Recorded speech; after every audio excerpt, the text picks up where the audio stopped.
bien. Ça va.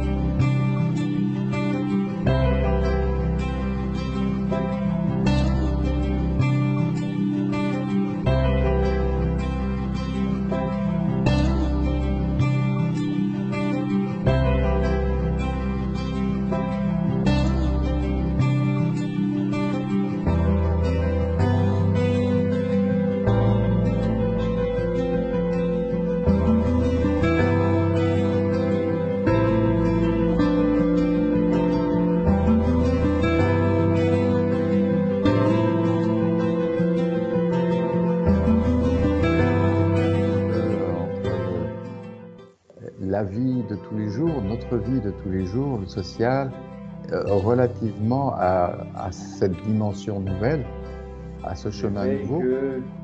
Voilà, il y a un point particulier qu'a soulevé Pascal, c'était sur la prise de conscience qu'il y a dans notre esprit des erreurs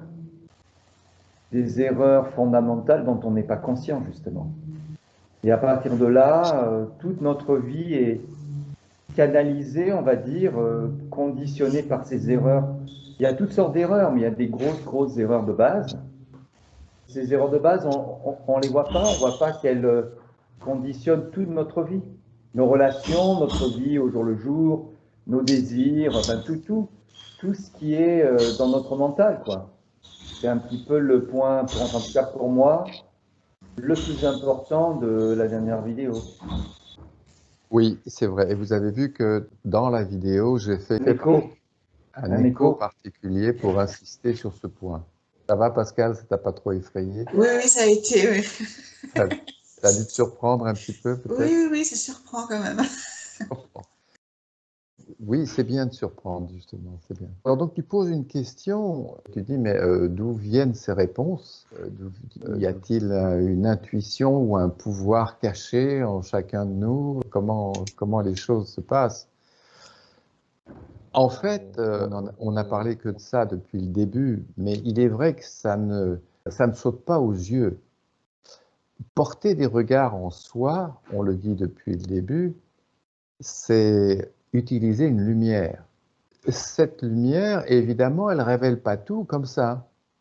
Il suffit de voir un enfant, il suffit de voir un petit bébé, eh bien, il vit sa vie, on voit bien qu'il est totalement observateur, contemplateur de ce qu'il a autour de lui. Néanmoins, la lumière est là. Et il assimile, des choses se passent en lui. Ces choses, cette lumière qui est claire, elle a une évolution particulière dont on a parlé. Ce sont les facultés de la conscience. Il y a d'abord des perceptions. Vous voyez, on reprend un petit peu le début, mais c'est bon de le reprendre. Il y a d'abord des points de perception, puis ces points de perception commencent à se lier les uns aux autres. Ça devient un champ lumineux, clair, dans le champ de la conscience, hein, en vous. Parce que tu parles de discernement, Pascal, dans la réflexion de l'autre vidéo. On voit bien que lorsque l'on prend conscience de quelque chose, on n'a pas un discernement tout de suite. On ne voit pas les choses tout de suite, nettes et claires. Il y a quelque chose qui se passe. Ce sont ces facultés de la conscience, qu'on pourrait appeler processus de la conscience. Perception, appréciation, définition, puis une vue plus claire. Et lorsqu'il y a un discernement, alors il y a des points de discernement qui se joignent. Et là, il y a une compréhension. Puis après, on n'a plus besoin de focaliser la conscience, en particulier sur quelque chose. C'est clair, et puis c'est tout. Vous voyez? Alors donc voilà, les super pouvoirs dont tu parlais, Pascal, résident dans la lumière elle-même. Mais elle ne saute pas aux yeux comme ça tout de suite. Dans la vidéo, on parle, je ne sais plus de quoi on parle d'ailleurs, mais... On dit en substance que c'est grâce à la lumière de conscience que tout peut être vécu en nous. On ne pourrait pas vivre ni les pensées, ni les sensations, ni les sentiments, les désirs, s'il n'y avait pas cette lumière. Sans elle, rien n'est vécu. Et c'est cette même lumière qui va nous permettre de découvrir la structure du mental en nous. C'est la même lumière. C'est cette lumière que nous avons utilisée pour le monde extérieur. Lorsque nous étions bébés, lorsque nous étions enfants, adolescents, adultes, lorsque nous avons appris notre travail, nous l'avons utilisée, cette lumière, dans d'autres contextes, mais focalisée sur l'extérieur. Et là, chose nouvelle, on nous dit, regardez à l'intérieur et prenez conscience de votre dimension intérieure. C'est très nouveau pour un être humain qui a la notion de lui et de l'extérieur. Et comme le disait Jean-Marc, c'est notre base conceptuelle fondamentale, moi et l'extérieur, vous voyez. Nous ouvrons les yeux le matin et c'est moi et le monde autour de moi. À partir de là, eh bien, nos pensées fusent, on commence à émettre des idées, et je vais faire ceci, et je vais faire cela. Vous voyez comment ça marche. La lumière, elle, est focalisée toujours sur l'extérieur. Mais maintenant, nous allons focaliser cette lumière vers l'intérieur. Nous commençons à prendre conscience que nous touchons les objets et que nous vivons quelque chose à l'intérieur de nous, des états de vie vécus.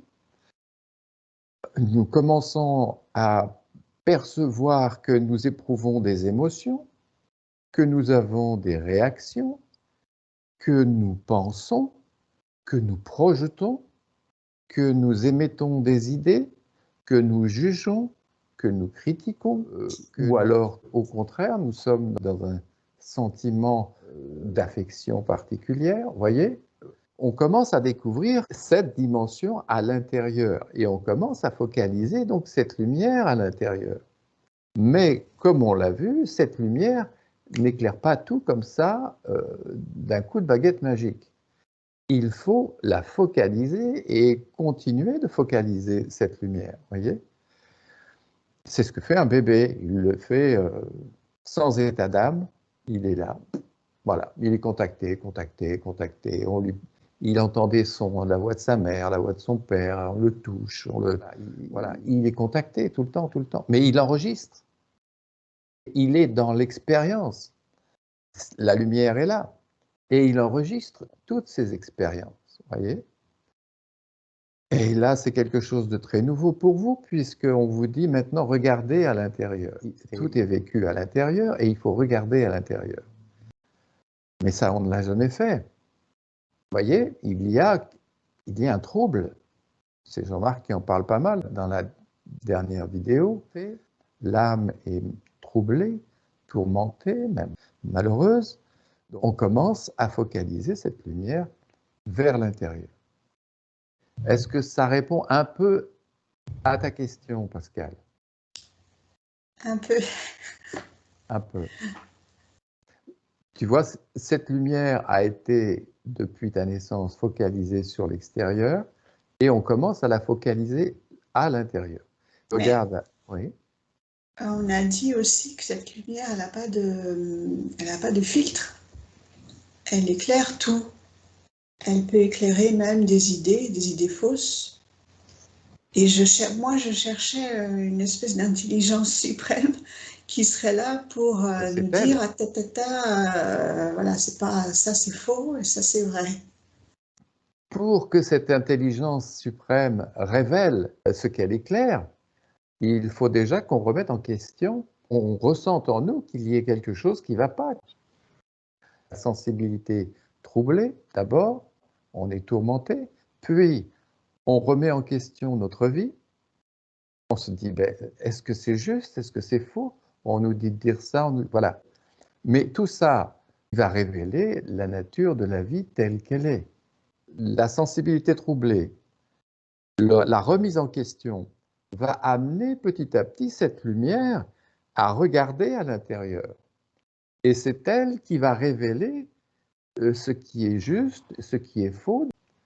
Tu vois, donc la réponse à ta question. Est-ce que c'est un super pouvoir? Oui, c'est un super pouvoir, mais c'est le super pouvoir de la lumière de conscience qui éclaire. Si tu es là maintenant, c'est que quelque chose te tourmente, c'est que tu es troublé un petit peu quelque part. Et tu commences à remettre en question ta vie. Sinon, tu ne serais pas là. On ne serait pas là à se poser des questions, à se dire, mais quoi? Et on commence aussi à voir qu'il y a une lumière en nous qu'on appelle la conscience et qui éclaire. Mais c'est elle qui va révéler, tu disais, oui, mais alors, qui, quoi révèle? C'est la lumière, ce sont ces regards portés. Mais ces regards portés n'éclairent pas tout comme ça en un claquement de doigts. On doit porter des regards et quelque chose se passe en nous. Quelque chose, on en a commencé à discuter un petit peu hier avec Irina, qui va éclairer point par point, des points de perception. Et je dirais même des surfaces. Vous voyez? On éclaire des points de perception à droite, à gauche. Ça crée une surface. Vous avez éclairé des choses déjà. Vous voyez? Mais cette surface, elle, une fois éclairée, elle va ouvrir quelque chose sur autre chose, sur une autre surface. Des choses vont devenir claires, mais ce qui est clair entre dans l'unité de conscience qui observe, qui voit. Vous voyez, vous avez assimilé déjà un certain nombre de perceptions. Et quelque chose s'est dégagé en vous. Vous voyez, ce qui fait que vous ressentez en vous un changement. Mais il y a d'autres choses en vous encore. Il y a d'autres inconscients. Il y a encore, je dirais, une masse inconsciente qui n'a pas été éclairée encore, qui n'est pas nettement éclairée, qui n'est pas encore claire, voyez. Alors il va falloir porter des regards sur ces choses nouvelles qui apparaissent. On a parlé de certaines choses. Certains points commencent à être clairs en vous. Mais vous arrivez et vous dites, ah oui, mais autre chose se présente. Une autre surface obscure, inconsciente, se présente, qui va être éclairée, puis qui va naturellement être assimilée et se dégager. Mais il y en aura encore une autre. Vous voyez? Il y en a combien? Il y en a combien? Ben, écoute, il y en a autant qu'il faudra éclairer, dont il faudra se dégager, dont la lumière nous dégagera, nous libérera, c'est elle qui nous libère. Comme ça, on peut aller un gâteau de millefeuille. Exactement, c'est tout à fait ça. Nous sommes un millefeuille de ténèbres obscures sur lesquelles des couches et des couches et des couches se sont superposées. Mais imaginez le nombre de couches que nous avons pu amonceler, amasser, superposer depuis notre naissance. Vous voyez ça? Et maintenant, quelqu'un vient et vous dit, ben, il faut éclairer tout ça maintenant. Il faut se dégager de toutes ces couches qui sont à l'origine de notre mental tel qu'il est. Vous voyez, notre mental obscur. Notre mental obscur, lui, il régurgite, j'allais dire presque il vomit. À chaque fois, c'est un vomissement de ténèbres et de réactions. Vous voyez, il répond. Il répond, mais dans ces ténèbres à lui. Eh bien, il va falloir éclairer ce mental, parce que, évidemment, ces couches se sont accumulées dans notre mental. Et ce que nous sommes en train de faire, nous sommes en train de creuser dans ce mental, voyez, des choses qui ont été répétées, répétées, qui se sont durcies. Alors, on se dit, zut, mais j'ai regardé, mais ça revient. Ah oui, ça revient. Bien sûr que ça revient, parce que c'est dur. Ce sont des choses dures. Ce sont des réflexes, ce sont des vieilles choses, ce sont de vieux réflexes, ce sont de vieilles forces, de vieilles structures, un peu comme de la cale, vous voyez. Alors, il y a des choses qui reviennent. eh bien, il faut être face à ces choses. Voyez. Mais ce qui est intéressant de voir, c'est que nous dégageons à chaque fois des surfaces. Vous voyez, ça se dégage par couches, exactement à l'image de Irina qui parle du millefeuille. Nous sommes un millefeuille, vous voyez, des couches et des couches et des couches et des couches. Ce gâteau agréable de manger.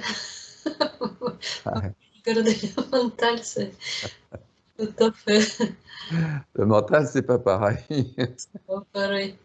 Non, non, c'est pas pareil. Et on touche à des aspects qui sont très réactifs. On touche au moi, on touche aux réactions, on touche à des choses qui sont virulentes même, je dirais. On va toucher aux instincts de possession, on va toucher au moi, à la domination, voyez, à tout ce qui est réactif, Ils sont profondes. profonde.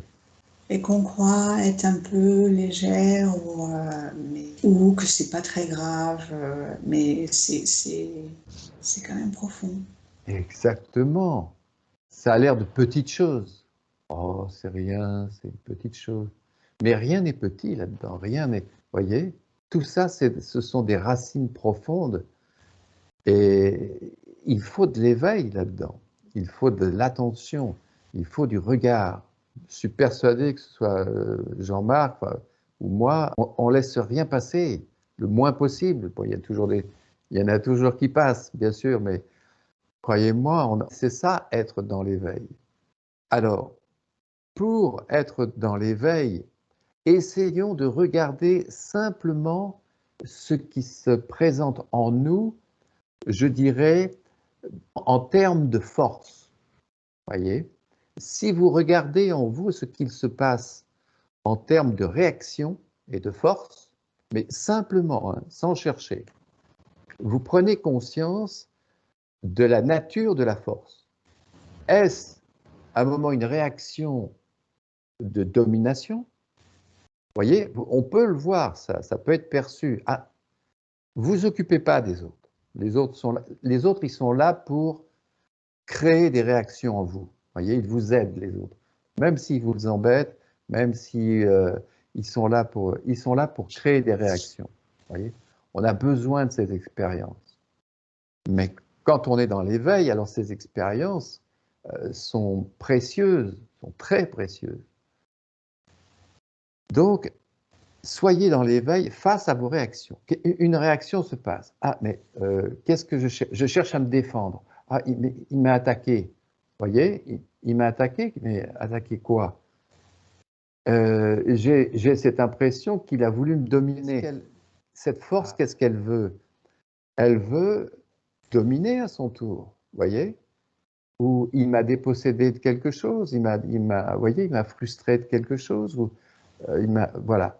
Regardez la force qui se présente à vous dans sa nature première, simple. Et c'est vous. Mettez-vous, vous, d'abord sur le présentoir, vous voyez, c'est vous qui devez être en première ligne. Comment ça réagit en moi? Les autres, laissez-les tomber. Enfin, c'est pas que laissez-les tomber, mais ils viennent, ils sont ce qu'ils sont. Des fois, ils font exprès, des fois, ils font pas exprès. Des fois, c'est ceci, des fois, c'est cela. Ça, c'est l'extérieur. Mais comment ça réagit en vous? Ça, vous pouvez le faire. Et vous pouvez vous dire, ah, là, j'ai une réaction. Ah, cette réaction entraîne des pensées. Mon mental commence à penser. Vous voyez? Une force s'éveille, un mental commence à se mettre en marche. Et patati, et patata, il m'a fait ceci, il m'a fait cela. Oui. Voilà, toutes les pensées commencent à s'enchaîner à partir d'une force. Vous voyez ça? Là, ça devient beaucoup plus simple. Si vous simplement vous regardez l'origine de la force, ce que veut la force. Est-ce qu'elle veut posséder? Est-ce qu'elle veut dominer? Est-ce qu'elle veut jouir? Est-ce qu'on m'a frustré? Est-ce qu'on m'a dépossédé? Voyez cela en vous simplement. Et après, vous allez voir parfaitement l'enchaînement du mental, les pensées qui viennent. Et le mental qui vous emmène dans ouais, patati et patata, il m'a fait cela, il m'a dit ceci, ou elle m'a dit cela, elle m'a fait ceci, je vais faire ceci. Voilà, là, ça y est, on est embarqué. Soyez dans l'éveil à la première manifestation d'une force qui surgit en vous. Et voyez ce qu'elle veut. Elle veut dominer, elle est en réaction. En réaction de quoi? De quelqu'un qui m'a infériorisé ou de quelque chose qu'elle veut posséder. Oui, s'il y a une réaction, c'est le moi qui réagit et qu'est-ce qu'il faut faire? Il faut être tout de suite comment être comme témoin entre Oui, moi et la force de se persécuter. C'est non, qui réagit tout de suite? C'est le moi qui réagit. Et pour ne pas être pris dans cette ne donne pas de force. réponse. Ne donnons pas de réponse. C'est ça, être dans l'éveil. Ouais. Être dans l'éveil, on ne donne pas de réponse. Vous voyez, c'est comme Non, la on ne donne vache. pas les réponses, oui, si on ne donne pas les réponses, mais c'est quand même, il faut prendre la distance, c'est ça qu'on a dit déjà. Être dans l'éveil, porter un regard. Voilà, ça oui. Alors évidemment que ça crée un recul. Quelque chose se passe en moi, une force s'éveille et me pousse. Et je suis face à elle. Que veut la force? Ah, je suis face à une vitrine et je veux m'acheter un manteau ou un pantalon ou acheter une chemise ou bien. Qu'est-ce que... Ah, quoi? Que veut cette force? Je me suis projeté dans cette chemise. Vous voyez, à un moment donné, j'ai acheté cette chemise. J'ai voulu acheter cette chemise. Mais pourquoi j'ai acheté cette chemise? Il a bien fallu que je me projette dans la chemise. Il y a un moi qui s'est projeté dans la chemise et qui s'est vu et qui s'est dit, tiens, ah, cette chemise, elle m'irait bien. Cette force est venue d'où? Elle est venue d'un moi qui se projette, qui se trouve beau dans cette chemise. Voilà.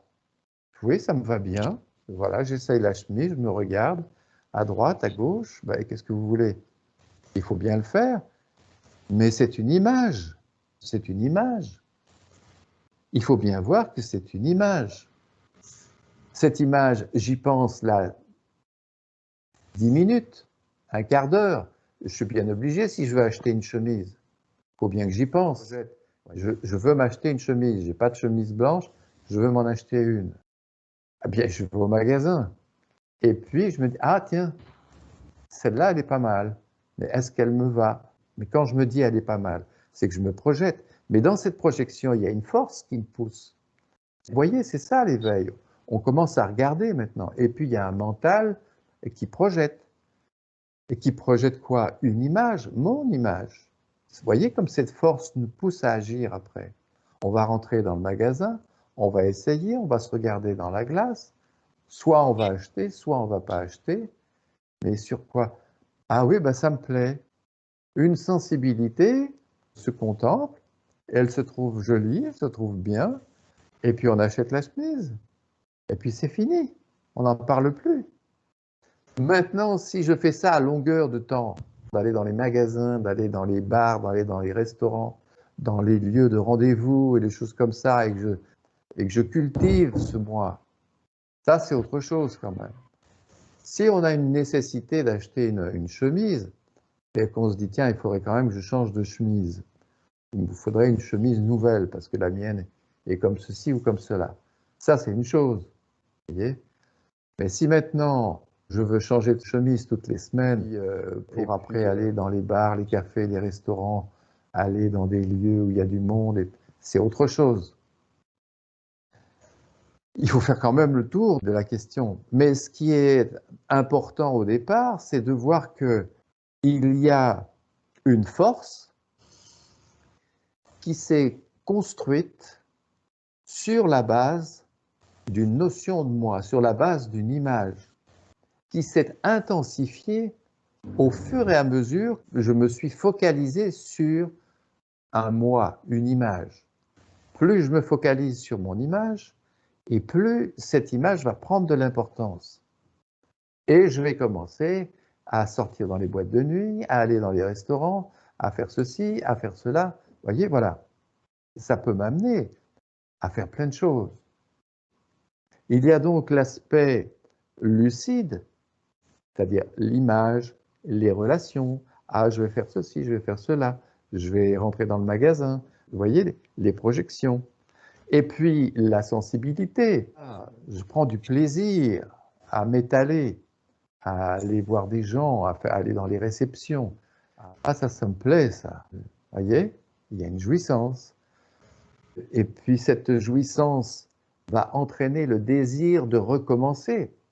Et c'est là où la force rentre en jeu. C'est là où nous mettons des forces en jeu. Le fait de projeter et de recommencer va créer un champ de force. Le fait d'y penser va créer un champ de force. Que ce soit ça, que ce soit la sexualité, que ce soit la gourmandise, que ce soit tout ce que vous voulez, les collections de timbres, enfin je sais pas, ça peut être n'importe quoi, vous voyez.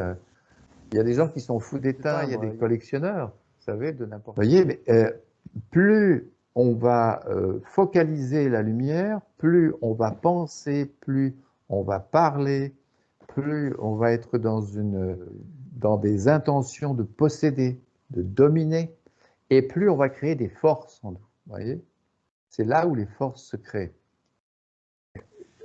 Et il y a un moment donné où il faut être face à la force et voir simplement ce que la force veut. Vous voyez, j'en reviens à ce dont on parlait tout à l'heure. C'est pas facile, parce que quand on voit une force arriver, elle n'est pas belle, et on dit non, il faut pas. Mais le problème, c'est que ça va engendrer une frustration, parce qu'il va y avoir non, il faut pas, mais la petite envie qui était là avant, elle va être quand même là, parce qu'elle n'a pas été vue.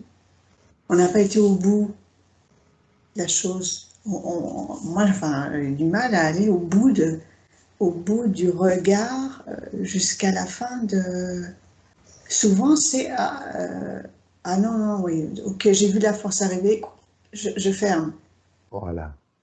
Non, non, non, ne ferme pas, laisse-la. Laisse-la même, c'est un petit peu comme une fleur qui s'ouvre, si tu veux. On dit à la force, tu veux sortir, ben sors. Seulement, je vais regarder ce qui se passe. Tout à l'heure, c'était une force obscure, une force qui n'a pas de forme, mais qui nous pousse. Une force très obscure même, inconsciente, qui nous pousse. Est-ce que vous pouvez mettre une forme sur les forces qui vous poussent? Il n'y a pas de forme. C'est simplement un champ de force qui vous pousse. Et puis, par contre, si tu la laisses aller, tu vois où elle veut aller. Tu vois la force déjà, tu vois la nature de la force, si c'est une possession, une domination ou un désir de jouir. Et puis après, tu vois ce qui se passe dans le mental. Tu vois que la force influe sur le mental. Les images, les mots, les idées, tu vois, les images et les mots sont liés à la force. La force, elle cherche à atteindre son but. Il y a un but dans cette force. On va voir qu'il y a un but. Et le mental, lui, va servir de moyen, va donner les outils, va donner le chemin. Alors, oui, mais j'aimerais bien ceci. Voilà, on commence à parler.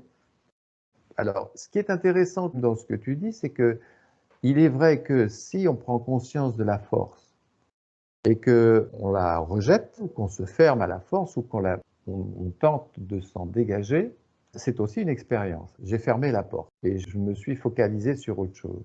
Mais la force, elle rigole, hein. Elle sait très bien que dans 10 minutes, un quart d'heure, dans quelques heures, elle reviendra et puis elle finira par te faire ce qu'elle veut, d'une façon ou d'une autre. Peut-être même le lendemain ou le surlendemain. Tu vois, les forces sont beaucoup plus puissantes qu'une petite volonté humaine qui se dit non, moi je ne veux pas de ceci, non, moi je ne veux pas de cela, ou je ne veux pas faire ceci, ou je ne veux pas faire cela. Donc cette force est liée aux pensées, au mental. Alors c'est intéressant de voir ça. J'ai une force qui me pousse à posséder quelque chose. Mais je vois bien que cette force maintenant, elle influe sur le mental, sur les images, sur les mots et sur quelque chose qui cherche à atteindre un but. on va regarder. Eh bien, il faut regarder tout ça.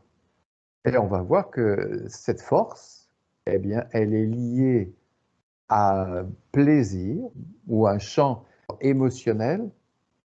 Cette force est liée à une mémoire, la mémoire d'un plaisir ou d'une douleur, parce que ça peut être une force qui nous pousse vers un plaisir ou qui cherche à éviter une douleur, et qui va mettre en marche le mental. Donc, laissons aller les forces se manifester. Nous sommes là pour faire des expériences. Faisons nos expériences. Et cette lumière est là, derrière, en arrière-plan. Et à chaque fois que vous allez porter des regards, vous allez voir quelque chose en particulier et qui va devenir de plus en plus clair. Mais comme on le disait tout à l'heure, une chose s'écarte de vous, vous la voyez clairement, mais autre chose est en dessous. Voyez ? Et il va falloir éclairer à nouveau l'inconscient qui est en dessous. Et l'inconscient va se dégager. Vous voyez ce que c'est, ouvrir sa conscience? C'est se dégager de l'inconscience couche par couche. Voyez? Et un jour, on se dit, bah, il n'y a plus de couche. Et puis, on se dit, bah, tiens, mais il y a une présence. Ah, mais il y a l'être. Voilà, tout a été éclairé. Il n'y a plus rien à éclairer, tout a été éclairé. Bien, il y a des choses qui reviennent, mais il suffit d'être un peu dans l'éveil et puis on voit tout de suite la chose. Puis la chose se dégage, voyez? Et puis tout de suite, c'est la présence, cette liberté intérieure, cette joie qui est là tout le temps. On a envie d'être joyeux avec n'importe qui, ou seul, ou avec des gens, où il n'y a plus rien au milieu. Ça peut peut-être faire peur de se dire, oh là là, mais alors il n'y a plus de couches, il n'y a plus, il n'y a plus rien. Non, il n'y a plus rien. On est libre. Et on découvre, alors il y a d'autres choses encore, parce que c'est pas fini. Vous voyez, c'est pas quelque chose qui s'arrête. C'est là où tout commence, même, je dirais. C'est là où la conscience s'ouvre, c'est là où on vit une relation avec notre source, que Jean-Marc parle beaucoup de l'être maintenant.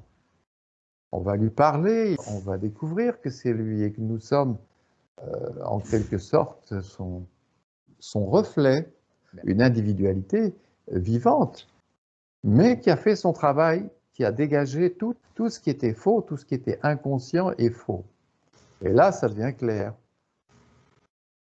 Et bien après, on peut s'acheter une chemise ou pas s'acheter de chemise, on peut se faire une raie sur le côté, on peut se coiffer, on peut, je sais pas, on peut tout faire après.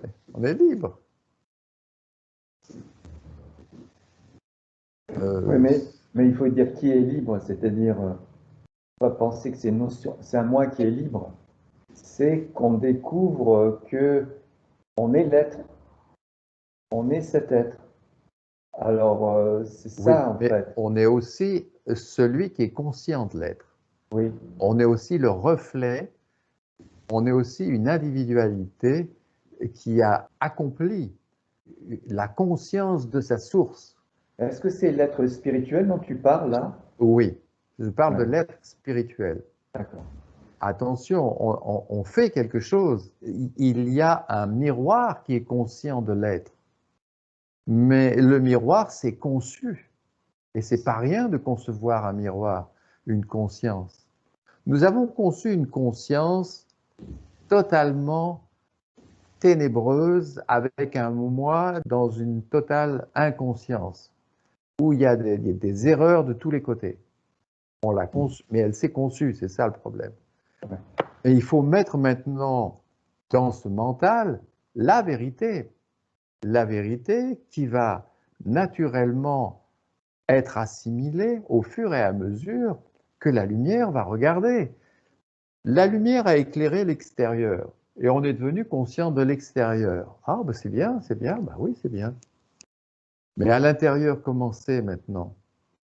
À l'extérieur, on peut faire sa soupe, on peut aller faire des courses, tout est très bien.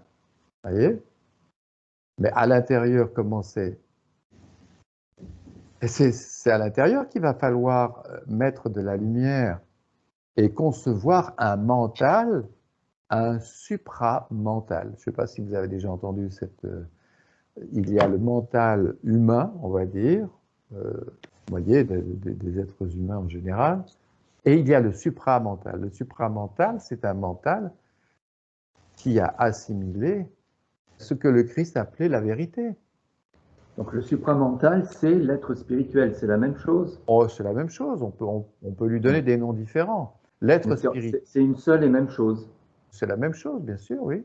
Et en fait, donc, c'est l'être spirituel ou ce que tu appelles le supramental, c'est le fruit du processus de la conscience à l'intérieur de soi, de toutes les perceptions, de toutes les compréhensions, à travers le processus de la conscience, un être spirituel ou un supramental, le savoir spirituel, c'est la même chose en fait, c'est une seule et même chose. En fait, on va utiliser le même processus de la conscience pour créer en nous, à travers toutes les perceptions intérieures, sur ce qui se passe dans le mental, tout ce qui se passe en nous, comme on a pu créer pour l'extérieur des savoirs pour conduire la voiture ou apprendre son travail. C'est le même principe en fait, c'est le même processus et c'est le même principe. C'est exactement le même principe. Voilà. Mais nous créons un être. Un être est une trinité. Là, tu parles de l'aspect lucide. On parle de l'aspect lucide qui est évidemment crucial. Mais un être, il va aussi être sensible. Il va recevoir sa lumière. La lumière qu'il reçoit de l'être, il va en être conscient, il va la recevoir. Et puis, cette énergie qui va se déployer, et cette joie qui va se déployer, il va la recevoir aussi. C'est un être, c'est pas juste un esprit qui, vous voyez, c'est pas juste de la lucidité. C'est un être. De la même façon que notre mental, malgré toutes nos erreurs, qui est vécu en nous dans une trinité. Lorsqu'on est là en train de moi, bien, on peut se dire, oui, mais c'est pas très juste de se dire, moi, je suis intelligent. Alors, on remet l'intelligence en question. Vas-y, Jean-Marc. Oui, donc le mental, on pourrait dire que c'est un être aussi, mais un être obscur, né dans l'obscurité, un être obscur. Et l'être spirituel, c'est un être de lumière qui sert de connexion. C'est lui qui va servir de connexion avec la source. C'est lui qui va nous permettre de vivre, de prendre conscience et de vivre le rayonnement de la source, de l'être absolu. C'est ça en fait. Exactement. Tu vas le vivre dans une trinité, une lucidité, mais aussi une sensibilité et une puissance. Tu peux parler maintenant de la vibration de l'être, de la lumière de l'être et de ce que tu ressens. De l'être absolu. De l'être absolu. On le reçoit. Donc nous sommes aussi un individu. Nous sommes le fils, je veux dire, vous voyez, on est le fils de Dieu. Nous sommes un être individualisé, nous sommes une individualité, c'est-à-dire un être qui est sorti d'une divinité. L'être et le divin, mais nous émanons de lui. Et nous sommes quelqu'un, c'est pas rien, nous ne sommes pas juste. Vous voyez, pendant un moment, on peut se dire, oui, mais il n'y a que Dieu, il n'y a que Dieu. Ben oui, il n'y a que Dieu, mais si vous dites qu'il y a un Dieu, c'est qu'il y a quelqu'un conscient de Dieu quand même. Alors, il y a bien quelqu'un aussi. Et c'est justement, c'est lui qu'il faut faire évoluer. Dieu, il n'a pas besoin. Oui. C'est lui qu'il faut créer à travers la voie du soi-regard, à travers la méditation, à travers toutes les perceptions, à travers l'éveil. C'est cet être spirituel, dans la Bible, il appelle le Fils de l'homme ou le Fils de Dieu. Parce que dans les évangiles, ils disent, Dieu dit, mon Fils et moi, nous sommes le même, enfin, nous sommes la même chose. Voilà. Donc l'être spirituel est le reflet du divin, il est né du divin, comme tu dis, Et pour nous, il va naître, il va se concevoir à travers la méditation, à travers toutes les perceptions possibles en dedans de nous. On va donc créer cet être spirituel qui va nous servir de connexion à la source. Et c'est à travers lui qu'on va vivre la source, le rayonnement de la source. Exactement. Ce sont les mots du Christ. Soyez parfaits comme mon Père dans les cieux est parfait. Eh bien, vous avez un Père dans les cieux qui est l'être. Et il s'agit de devenir parfait. Parfait, ça veut dire quoi? D'assimiler la vérité, de voir la nature de la vie telle qu'elle est dans sa nature. Vous êtes dans la vérité. Et c'est le Christ qui dit aussi, et lorsqu'il viendra l'Esprit de vérité, il descendra, il vous enseignera et vous délivrera. Vous voyez? Il va nous délivrer de quoi? Eh bien, des forces. Vous voyez, il y a 10 minutes, on parlait des forces. Des forces qui me poussent à ci, des forces qui me poussent à là, et qui influent sur mon mental. Et que, voilà. C'est de ça dont on veut se délivrer. Quelqu'un qui ne veut pas se délivrer de ça, ben, il reste là-dedans. Il peut y rester des vies et des vies et des vies, comme ça. Il peut tourner en rond. Et puis, il peut même involuer et aller dans des plans encore plus bas. Vous voyez? Ouais. Et à un moment donné, alors c'est Jean-Marc qui en parle très bien dans la dernière vidéo, l'âme en a marre, la sensibilité en a assez. On se dit, mais je suis malheureux, ça ne va pas. Vous voyez, ça, il faut que ce soit là. Et voilà, la remise en question. On se pose des questions, le questionnement. Je ne me sens pas libre, je me sens prisonnier, je me sens à l'étroit, pris dans des mécanismes, dans des forces qui me poussent à droite, à gauche, qui me poussent toujours à posséder quelque chose à l'extérieur. Alors ça complique beaucoup ma vie, parce que dès que je veux posséder quelque chose de l'extérieur, il va falloir se battre vis-à-vis de l'extérieur. Il va falloir que je me batte avec moi-même déjà, avec mon mental, il va falloir trouver des solutions. Et puis après, il va falloir posséder. Après, il va falloir, vous voyez, et puis une fois qu'on a possédé, il faut garder, parce qu'il y a des choses qu'on a envie de garder, ou alors il y a des choses qu'on n'a plus envie de garder. Vous voyez, alors, c'est une complication qui n'a pas de fin. Vous voyez, ça n'a pas de fin. Ça sera toujours comme ça, et ça ne changera jamais. Bien. Soit on reste là-dedans, soit on se dit non, maintenant, est-ce qu'il y a une possibilité de sortir de là? Alors oui, il y a une possibilité. Et elle est là, c'est simple, c'est porter des regards, prendre conscience. Et c'est la réponse à ta question dans la dernière vidéo, Pascal. Tu dis, mais est-ce qu'il y a un super pouvoir? Oui, on a un super pouvoir. Et le super pouvoir, c'est cette lumière. Il y a quelque chose qui va devenir beaucoup plus clair au fur et à mesure que des regards vont être portés, au fur et à mesure des discussions. Vous voyez, on peut parler de quelque chose, de choses encore plus précises dans nos discussions. Là, on parle d'une chose particulière. On parle de l'évolution de la conscience et de comment cette lumière œuvre en nous. Alors parfois, on a l'impression que ça n'en finit plus. Je dis, mais si, les forces vont commencer naturellement à ne plus pouvoir entrer dans votre champ de conscience. C'est même plus vous, enfin, il faudra toujours être dans l'éveil, mais vous verrez qu'à un moment donné, c'est quelque chose qui est faux, n'a plus de sens à un moment donné.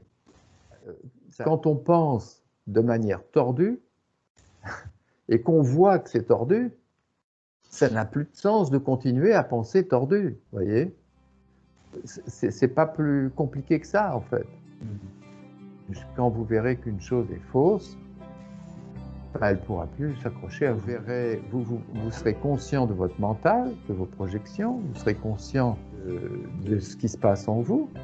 Si une chose se présente et qu'elle crée des complications en vous et qu'elle crée de l'incohérence, la chose va s'écarter de vous naturellement. Il n'y aura plus aucune raison qu'elle reste là et qu'elle soit au milieu.